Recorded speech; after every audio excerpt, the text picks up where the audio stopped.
తండ్రి కుమార పరిశుద్ధాత్ముడి నామంలో అందరికీ వందనాలు. హల్లెలూయా మినిస్ట్రీస్ వారి దేవుని శుభవార్త. ఫిలిప్పీలకు రాసిన పత్రిక 4వ అధ్యాయము 13వ వచనం. నన్ను బలపరచువాని యందే నేను సమస్తమును చేయగలను. మనం తరచుగా నేను సమస్తమును చేయగలను అనే మొదటి భాగాన్ని మాత్రమే పట్టుకుని మన స్వశక్తితో ఏదైనా సాధించవచ్చని భ్రమపడుతూ ఉంటాం. కానీ ఈ వాక్యం చెబుతున్న అసలైన అర్థం ఏమిటంటే, రెండో భాగంలో దేవుడు చెప్తున్న మాట, నన్ను బలపరచువాని యందే. ఈ సందేశంలో ఒక ముఖ్యమైన 3 సత్యములు ఉన్నాయి. మొదటిగా, పరిస్థితులపై విజయం.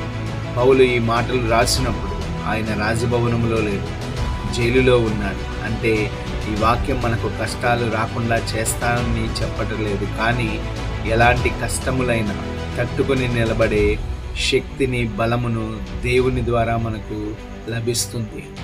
రెండవదిగా, పరిమితి లేని బలం.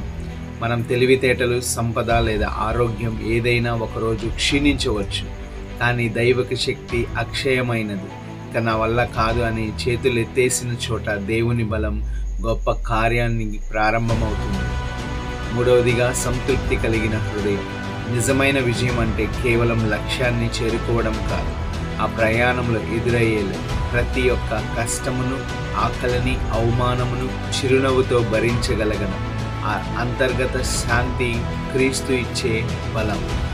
నీవు ఈరోజు ఎదుర్కొంటున్న సవాలు నీకంటే పెద్దదిగా ఉండవచ్చు, కానీ నిన్ను బలపరచు శక్తి కంటే పెద్దది కాదు. నీ సవాలు, కష్టాలు, నష్టాలు ఆయన చేతులలో పెట్టి ఆయన నిన్ను సమర్థుడిగా మారుస్తాడు. బలమంటే సమస్యలు లేకపోవడం కాదు, బలమంటే సమస్యల మధ్యలో నిలబడగలగడం. కాబట్టి భయపడకు, నీవు ఒంటరిగా లేవు, క్రీస్తు నీతో ఉన్నాడు. ఈ రోజున శుభవార్త, నీ బలహీనతలోనే దేవుణ్ణి పట్టుకుంటే నీలో దేవుని బలం సంపూర్ణమవుతుంది. ఆమేన్. దేవుడు మిమ్మల్ని ఆశీర్వదించునుగాక. God bless you all.